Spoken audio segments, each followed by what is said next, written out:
to say that's an example of where we need to keep working. We keep praying and keep working.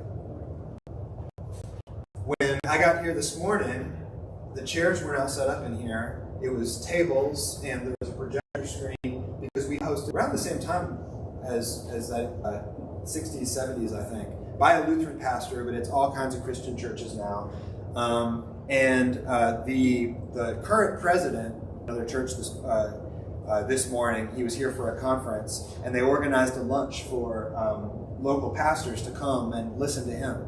And as I was there eating, he was talking and was just commending and encouraging congregations like ours for the work we're doing and commending us to keep working towards fighting hunger and food insecurity in our communities. And he really lifted up all of the things that local congregations do to battle hunger in their communities. And he had a panel of people who do a lot of similar work to us, growing food pantries, giveaways. And then he said, how much more powerful can the whole Christian church be if we do that work together? We are contacting our representatives, and we're writing letters, and we're joining thousands of people saying we want to keep working against this unjust system where there are enough resources to feed everyone, but we just don't have the access. That's an example of where the church needs to keep working, right? We came in this morning, and Hunter checked out, and the bills and stuff that was in there. I don't know why this is in there, but this is a discharge paper from Cone Hospital from 2 days ago, and it's for a person who says it was treated for foot pain. And I don't know how this ended up in our mailbox, but this is the discharge instructions. Say, your evaluation today revealed that you have severe blisters on the pads of your feet. We recommend you wear tennis shoes rather than sandals for walking. You can treat your pain and discomfort with Tylenol and ibuprofen. We have provided you a list of shelters. I don't know anything more about that, but that's just a little peek into what somebody's going through.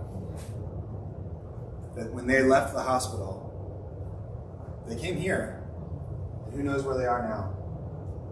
We need to keep working. Keep praying and keep working for these injustices.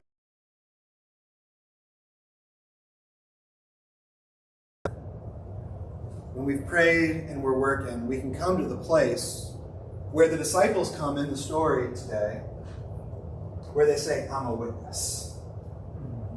I'm a witness to the power of what God has done. You have to go through the storms to be a witness to God's power. And you notice something from the story is that there is no guarantee to those disciples or to us that there's not going to be storms in our life. In fact, it might be the opposite, because it seems like Jesus is always heading into the storm, not away from it, right?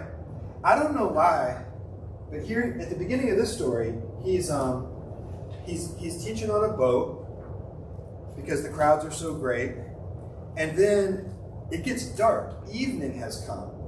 And Jesus says to the disciples, let's go across to the other side. Why would he wait till it gets dark and then say, now let's go? But it feels like these spaces of chaos, of unpredictability, Jesus does not play it safe. And everywhere he goes, he's going to the edges of society, to the boundaries up. And Jesus tells those disciples, if you're going to be my follower, you're going to be in some storms. It was true then, it's true now. It was certainly true when St. Paul, in our lesson today, wrote, we have commended ourselves in every way, through great riots labor, sleepless night, and hunger. He'd been through some storms in the name of following Jesus. But because of that, he was also able to witness to the power of God. He says, even though we are treated as impostors, we are true. We are treated as if we are unknown, and yet we are known. As dying, and yet see, we are alive. As punished, and yet not killed. As sorrowful, yet always rejoicing. As poor, yet making many rich. As having nothing, yet possessing everything. That's a witness to someone who's seen the power of God in the midst of storm.